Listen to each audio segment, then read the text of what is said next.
Well, you mentioned the only piece of good news we have here from the fire lines, and that is no one was injured as this fire blew up over the weekend. Aside from that, this is a total disaster. There is so much destruction up here. We have lost a major, important piece of national history. For park staff, hundreds of them have lost their homes. Some of the dorms and cabins that they live in have burned. And we have lost one of the most gorgeous landscapes in Arizona. And you mentioned it, zero containment on this fire tonight. Hundreds of firefighters out there as we speak, trying to get the flames under control. As for the view behind me from the south rim, earlier today we could see clear to the north rim. We could see the big plume of smoke.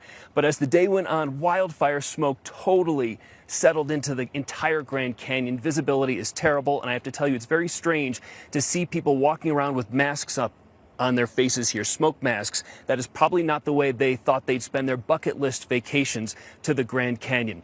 Let me show you a map of what we're talking about here. Here is the Dragon Bravo fire zone. It is 70 plus buildings. That's what we're up to that have burned along the north rim of the canyon. In addition to the cabins, park facilities, the visitor center, a gas station, water treatment center, and who knows what else has burned on the north rim. We haven't been able to get in there to verify that for ourselves.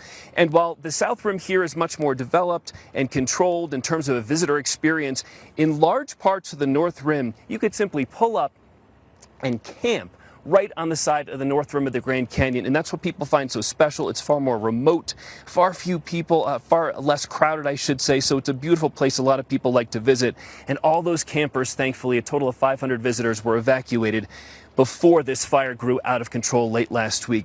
Here are the latest numbers we have. We're expecting another briefing after sunset tonight, but as of our last briefing here, it's grown to 6,000 acres, zero containment, 300 firefighters, and many of the major trails, all the major trails from the North Rim are closed, as you would imagine, and the North Rim itself will be closed for the rest of this season.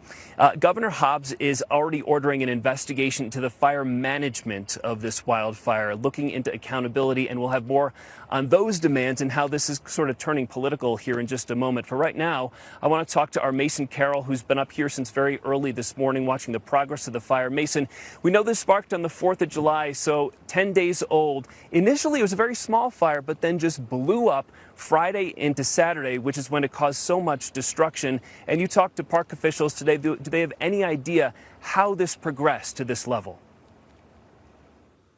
Well, Jared, I was talking to park officials last week about this fire. They were treating the lightning-caused Dragon Bravo fire as a controlled fire, working to confine and contain it. However, today they told me that unpredictable winds Saturday evening is what really caused this fire to intensify and these flames to reach those buildings that have now been destroyed.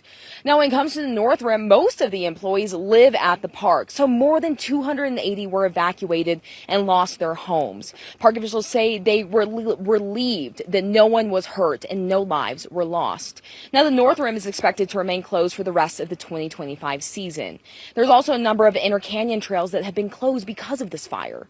Now, next month is usually peak rim-to-rim hiking season, and the Grand Canyon's been slowly regaining visitors since the pandemic. But fire officials said this will impact the number of visitors. I mean, this is an iconic landmark. I mean, it's one of the wonders of the world, you know, and I mean, people from Europe vacation here, like, as I said, the Vegas, LA, and the Grand Canyon. So they come here for nature. This is on everybody's bucket list, the Grand Canyon. And thankfully, the South Rim is still open because the North Rim seems like it's going to be shut down for the season, unfortunately. And yesterday, there were 70 firefighters working the fire. Today, that number has risen to 300, according to the Interagency Management website, and more firefighters are reportedly on their way. Now, I've heard from a number of viewers and people at this park who say they are just heartbroken by this. For me personally, I actually visited the North Rim, the the visitor center, and I camped at the North Rim just 2 months after moving here. I remember looking across the canyon being like, wow, this is just my new home. And again, we have over 280 people who have lost their homes because of this fire. So, Jared, this really is just devastating across the board.